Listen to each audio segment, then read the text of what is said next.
광명전기 2025년 실적을 스루프 회계로 분석하고 손익분기점을 예측해 보도록 하겠습니다. 매출은 32.7% 감소했고 영업손실 102%가 증가했습니다.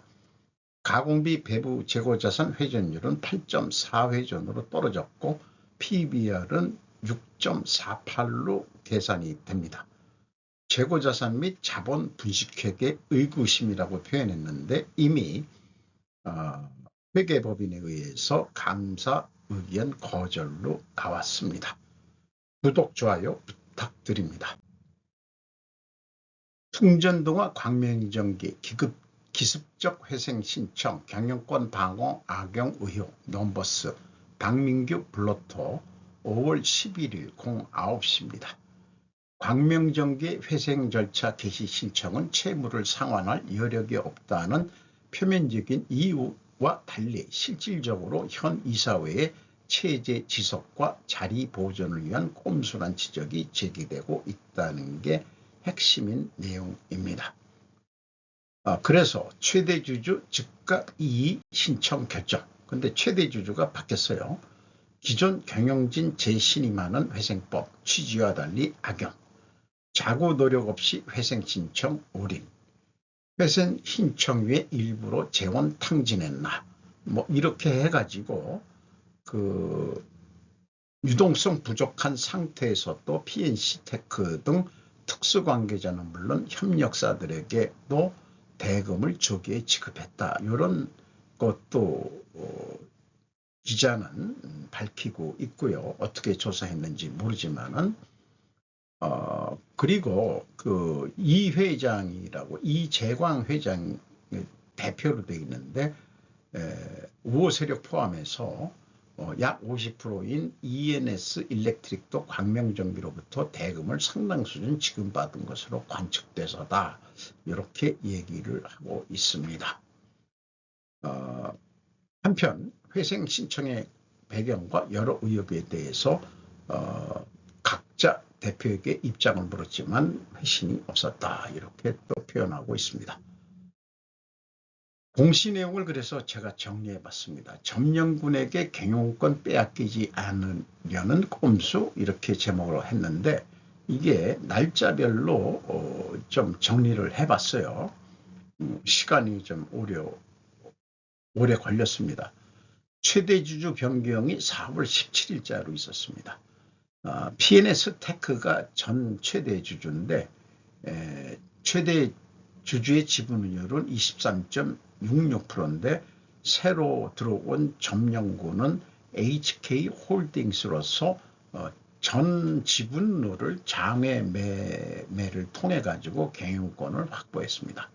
그리고 인수 임원 선해임 계획은 없다 이렇게 됐는데 그게 아니고 바로 이재광 대표이사의 선임을 했다. 4월 21일 17일날 최대주주가 변경됐는데 4일 만에 이재광 대표이사가 사임했다. 그럼 완전히 나간 게 아니고 이사회에는 남아있다. 또 이렇게 얘기하네요.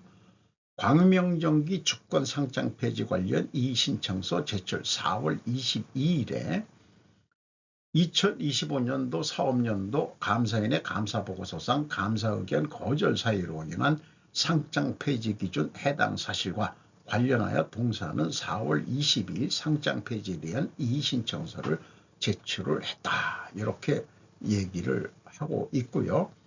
그래서 유가증권시장본부에서 4월 28일 날 광명전기 개선기간 부여 등 안내하는 공지를 냈습니다.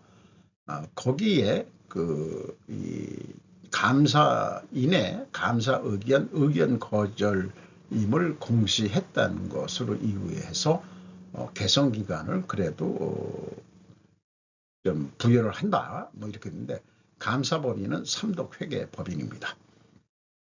대표이사 변경이 4월 30일에 일어났습니다. 변경 전은 전 경우였는데 완전 물러난 게 아니고 원호정이라는 사람이 추가로 들어온 게 아마 이게 새로운 HK홀딩스의 대표 해서 각자 대표로 들어온 것으로 이렇게 해석이 됩니다.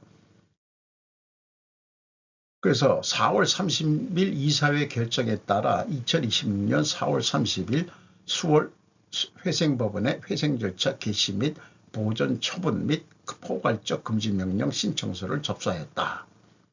신청 후 수원 회생법원에서 당사가 제출한 회생 절차 개시 신청서 및 첨부리수 등의 심사를 통한 회생 절차 개시 여부의 결정이 있을 예정이며 법원이 결정에 따른 변동사항과 진행사항을 추후 공시하겠습니다라고 공시를 했습니다.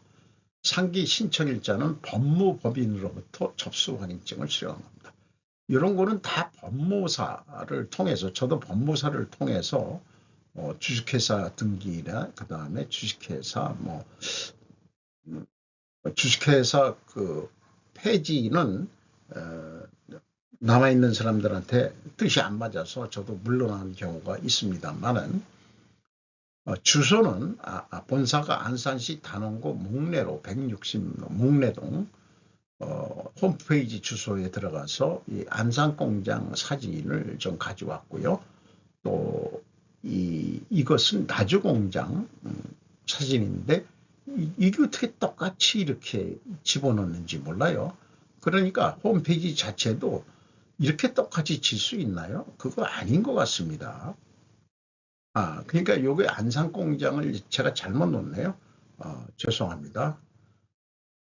두 가지 똑같은 데를 했네요. 나주공장 거를 가져온 데다가 깜빡한 모양입니다. 집중력이 떨어진 모양이네요. 5% 이상 주주, 그 시가는 932원으로서 전년도보다 41.8%나 떨어졌습니다. 그러나 PBR로 보면은 648% 거꾸로 오른 형태가 돼버렸습니다. 이게 그 장부 가격이 1,709원짜리가 144원으로 자본을 팍 줄여서 이렇게 됐습니다. 왜 자본을 그렇게 줄였는지 이것이 이제 또 그 추적 대상이기도 하죠. 어쨌든 2025년 말에는 PNC테크가 주주였는데 이게 아까 그 최대 주주가 변경이 됐다고 했죠. 나반홀딩스라는 데도 조금 가지고 있었고 외국인은 그래도 5.16% 지분을 가지고 있네요. PNC테크의 최대 주주가 조광식 씨라고 32.46%인데 이재광 씨가 그 전문 경영으로서의 그 사장이었던 것 같고 그 조광식 씨는 조금 더 젊게 보이는데 PNC테크 전 최대 주주로 이렇게 그 브로토 뉴스에서 사진을 가져왔습니다. 어떻게 생겼는지 생겨 먹은 사람들인지 궁금하지 않을 수 없죠. 자, 그래서 2025년도 매출액을 보면은 958억을 했습니다. 무려 32.7% 감소를 했는데 매출에 비례하는 매출 재료비는 53.3%나 떨어졌습니다. 매출 재료비가 무려 20.6%가 하락했기 때문에 그 갭이 여기서 우리는 원재료 가격이 하락했다라고 1차 추론을 해볼 수 있습니다. 운영경비가 699억 원, 거의 700억 원이네요. 0.2% 조금 증가했습니다. 그 결과 TOE 생산성은 0.8으로서 영업손실 104억으로 크게 전년도 영업손실보다 배가 뛰었습니다. 원가회계 영업손실보다 4억 5,400만 원이 더 손실이 났습니다. 이것은 가공비 배부 재고자산이 증가했기 때문입니다. 재고회전율 8.4회전, 전년도 13.8회전이었는데 급격히 재고회전율도 떨어졌습니다. 2024년도가 갑자기 또 증가를 했어요. 재고회전율은. 그러면 적자가 안 나는 그런 게 돼야 되는데 또 적자가 났거든요. 이 굴곡이 너무 심한 것도 우리는 의구심을 좀 생각해 봐야 됩니다. 원가회계 손익인데 여기서 눈에 띄는 것은 영업 손실보다도 그 기타 손실이 564억 8,100만 원이나 됩니다. 전년도에도 294억 원으로 크게 뛰었고요.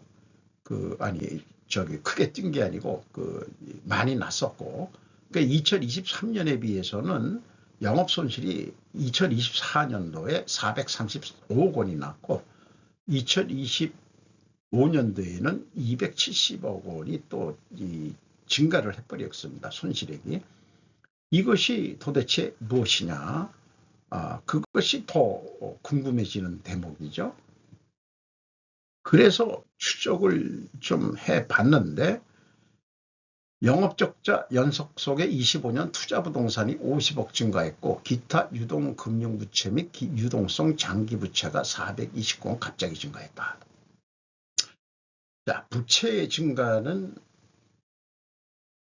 또 장사도 지금 안 되는데 부동산 투자를 102억 원이나 했어요. 기업이 본업은 신경 안 쓰고 딴데 뭐 하고 있다 이런 거에 보여지죠. 이 구체적으로 기타 유동금융부채 내역이 뭔지, 그 다음에 장기 유동성 부채가 뭔지 우리는 그 내막은 알 수는 없습니다. 어쨌든 이 부채가 왕창 늘었다. 자본이 상대적으로 또 줄게 만드는 것도 있는 것 같습니다. 우선 재고자산 명세를 보면은요, 제품 재공품 103억 원, 전년도보다 7억 8,400만 원이 증가했습니다. 전체 재고는 3억 5,700만 원밖에 증가를 안 했습니다. 그런데 이 2023년도 재고가 2024년도 공시할 때 2023년도까지 같이 공시를 하거든요.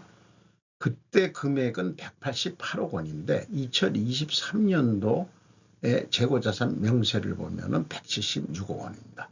차이가 11억 9,100만 원으로 훅가시를 했죠. 재고자산을 1,191억 원이나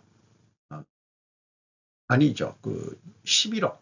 11억이죠. 죄송합니다. 11억 9,100만 원을 증가를 시켜버렸습니다. 회계 법인이라면 24년 감사보고서 자체부터 한정 의견을 냈어야 하지 않겠냐. 저는 그렇게 생각합니다. 재고자산을 부풀렸다. 이거 한 가지만 가지고도 한정 의견을 냈어야 되지 않느냐. 선덕 회계법인이 계속 했다면은. 근데 2025년 이건 뭐가 안 되겠다 하니까는 감사 의견 거절을 한 모양인데, 저는 재고자산 한 놈만 패옵니다. 스루프태계와 원가역의 차이는 재고자산의 차이이기 때문에, 가공비 배부 재고자산의 차이이기 때문에, 허나 재무 자본 부분도 분석에 도전을 해볼 때는 또 해보게 되는 거죠. 많은 시간 제가 에너지를 투입해 보았습니다. 재무 분야는 뭐 전문가가 아니지만은 자, 그리고 비용의 성격적 분류, A 제품 및 제공품 등의 재고자산 변동이라고 써 있어가지고 이 회사는 표준적인 가공비 배부 재고자산 WCAI로 범위를 잡고 있구나 이렇게 생각했고, 또 그런데 밑에 쓴 거는 원재료 및 상품의 사용액이라고 그러면은 원재료 사용액이면은 당연히 그 위에가 WCAI거든요. 상품의 사용이라고 할 때는 상품 매출원가인데 여기 상품 재고가 또 없죠. 그러니까 그런 것들이 이게 뭐 앞뒤가 좀 안 맞아 떨어진다 이겁니다. 그래서 그 사용액이 뭐 2023년도에 900억이나 됐는데 360억, 거의 뭐 3분의 1로 떨어졌죠. 이렇게 그 원재료 사용액도 줄었습니다. 그래서 AB를 더한 매출원가 재료비는 358억 원, 55.9% 감소했습니다. 운영경비 0.2%, 이게 작업량이 크게 줄었을 텐데 고정비 성격이니까 이게 못 줄이고 거꾸로 올라간 거죠. 그리고 운영경비 거의 700억 원에서 판매관리비 한 200억 원을 빼니까 500억 원이 공장 가공비가 되겠습니다. 가공 비율이 57.9%, 재료 비율이 42.1%로서 총 제조 비용 대비 17%가 재료 비율이 떨어졌습니다. 여기서도 우리는 원재료 가격이 하락했다라고 2차 추론을 해볼 수 있습니다.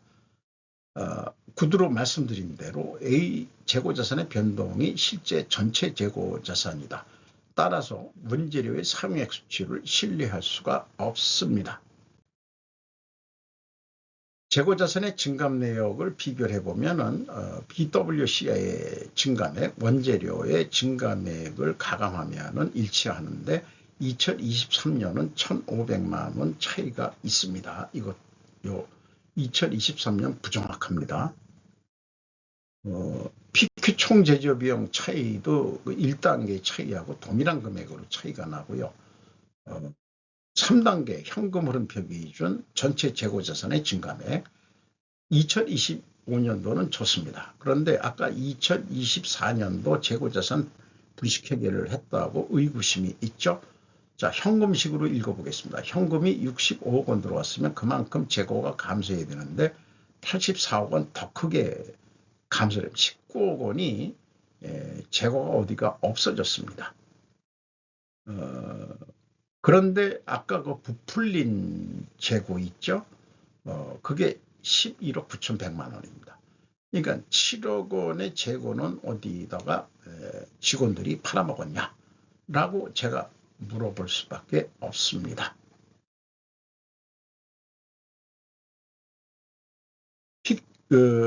원가 회계하고의 영업이익 차이는 재고 증감액에서 가공비 배부 재고자산 증감액에서 가공 비율을 곱하면 검증이 됩니다.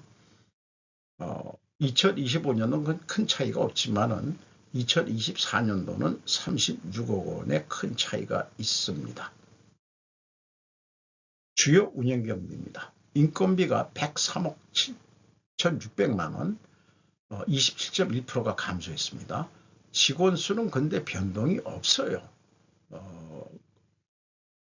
이게 분기가 아니고 이건 연간이니까 이게 맞을 텐데 직원이 아마 많이 잘랐을 것 같은데 안 자른 거 오히려 한 명이 늘었어요.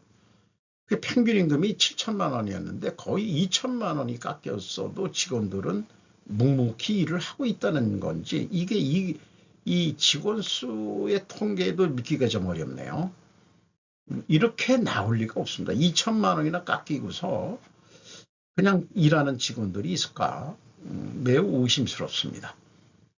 노동 생산성 팍 떨어졌죠. 그 다음에 노동 분배율은 적자니까 99.6% 생산성이 떨어졌으니까 분배율로는 이게 올라간 폭이나 되는 거나 마찬가지입니다.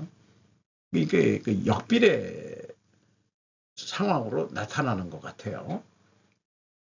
이재광 씨가 3년 연속 장기 집권을 하고 있었는데 2022년도 거는 확인을 안 해봤습니다만은 이번에 퇴임을 했다는 거죠. 1959년생이면은 한참 저보다 어린애인데 어쨌든 가공비 배부 재고자산 회전율이 크게 떨어졌고 그다음에 슬럼프율은 거꾸로 올라갔습니다. 역방향이면 분식회계 개연성 가정을 세웁니다. 투하자본 이익률 마이너스 11.4%로 0.9% 투하자본 손실률이 증가했고요. 총자산 회전율은 1에서 0.71로 크게 떨어졌습니다. 영업 구매 평가 지표로 매출 채권 수금 속도는 빨라졌습니다. 8.1회전으로 대금 지금 속도는 돈을 엄청 안 주고 있네요. 6.2회전이었는데 1년에 3.6회전이라면은 현금은 여유 있게 있으면서 납품 협력업체한테 돈은 안 주고 있다. 그러니까 아까 그 브로터 기자가 무슨 관계회사에 돈을 빨리 줬다 뭐 이런 얘기지만은 이런 거로 봐서는 잘 모르겠습니다. 요거는 외상 매입에 대한 거니까 다른 것도 있겠죠. 그리고 듀퐁 ROI 자본 회수율 무려 마이너스 167.2%가 됐습니다. 160%나 마이너스 쪽으로 그 자본에 대한 회수율이 떨어졌다는 얘기죠. 자, 역방향이기 때문에 분식회계 개연성 가정을 세웁니다. 요것을 우리가 그런 회사 아닙니다라고 반증하려면은 원재료 가격이 상승해야 되고 판매 가격은 인상돼야 되는데 우리는 원재료 가격이 손익계산서상으로는 인하됐을 거라고 추론을 했죠. 그것도 무순입니다. 그래서 원재료 가격이 상승했느냐? 지금 그 강판 차단기 전선 이게 이제 수배 전반 주요 차제고 태양광 모듈 원재료가 있는데 그게 그 16.56% 매입액 중에서 요것뿐이 해당이 안 됩니다. 3.2% 상승한 것으로 됩니다. 그리고 수배 전방과 태양광 발전 시스템은 그 가격이 그 동결이 되어 있습니다. 적자 연색의 발생문으로 직관은 태양광 발전 시스템 사업 추가서부터이지 않을까 생각을 합니다. 태양광 안산공장, 안산 제2공장, 나주공장 세 군데 공장에서 다 태양광 뭐 이걸 하겠다고 지금 하고 있는데 설비 투자 뭐 등등으로 해가지고 아마 그때부터 광명전기가 요즘 우리나라 그 전기 그 강전 그 현대 일렉트리드 효성중공업 뭐 이런 등등에도 그 잘 나가는데 수배 전반도 동단해서 같이 따라가야 될 거 아니에요. 그런 거 생각한다 그러면은 그 수배 전반 쪽에서는 손해 볼 것 같지는 않은데 태양광 발전 매출액도 그 미미합니다. 현재로서는. 어쨌든 1, 2차 추로는 원재료 가격 하락이었는데 단정하려면 원재료 가격이 상승해야 되고 판매 가격 상승해야 된다. 근데 원재료 가격 상승한 것은 상승한 거로 16.56% 비중뿐이 안 되지만은 전체를 대별하기는 좀 어렵습니다만은 판매 가격은 동결이니까 상대적 하락이다 이렇게 되죠. 그러니까 판매 가격이 상승했다 이거에 대해서 반증하기는 어렵다 이런 얘기가 되겠습니다. 현금 재무지표 그 영업의 손실이 많기 때문에 그런 거 다 포함해서 전체를 분석하는 거니까요.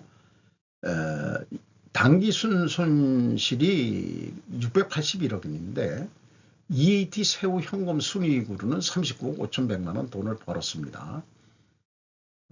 그 다음에 두 번째 영업활동으로 전체 유입된 돈은 616억 원이 되겠습니다. 최종 FEM 최종 번 돈은 81억 원을 돈을 잃었습니다. 자유현금으로는 채권자한테 132억 9,400만 원을 추가로 차입을 했습니다. 부채 비율이 높은데도 22.8%니까 부채를 빌려줬을 거예요. 근데 레버리지율이 85.4%로 갑자기 뛰었습니다. 이것은 그 투하자본이 그렇기 때문에 그렇거든요. 그러니까 투하자본이 왕창 줄인 게 뭐냐? 그런 거. 투하자본이라는 게 자산청구에서 비이자 부채 빼는 거거든요. 이게 936억 원에서 426억 원으로 갑자기 줄어들어 버렸어요. 뭔가 이게 이 비이자 부채를 크게 줄였다 버렸다는 얘기가 되겠죠. 어쨌든 50%가 넘으면 경영권 방어선은 무너졌으니까 팔아버렸을 겁니다. 이 회사를 최대 주주가 자본을 확 줄여놓고 그동안에 뭔가 충당부채라든지 이런 것들이 자산을 부풀린 게 많이 있었던 것 같습니다. 그거를 다 정리를 한 것 같아요. 그러니까 실질적으로 옛날부터도 적자였을 거다. 그렇게 생각이 들어가고요. 주주 자유현금으로 21억 8,600만 원이 추가로 감소했는데 자기 주식 거래니까 주주한테 이것은 그 자본이 들어오는 거나 마찬가지죠. 주주가 돈을 더 자기 주식을 샀다는 거니까 그렇게 해석할 수 있죠. 근데 2024년도가 주주가 102억 원을 가져갔다 이렇게 돼 있어요. 그런데 그 자본 변동포에서 찾아보면은 다 더해보면은 33억 8,600만 원뿐이 안 됩니다. 근데 이게 개별 자본 변동표를 했는데 다 연결 변동표로 양식을 구해서 하고 있어요. 왜 그런지 그걸 모르겠는데 그 감사 법인들은 무슨 의견을 좀 전문가들이 그 사람들이 그런 거 전문가들 텐데 그래서 차이가 그런데 여기 그 제가 뽑아놓은 게 102억 원 아니에요? 그 차이가 136억 원이나 됩니다. 이게 무슨 일이냐? 그런 얘기죠.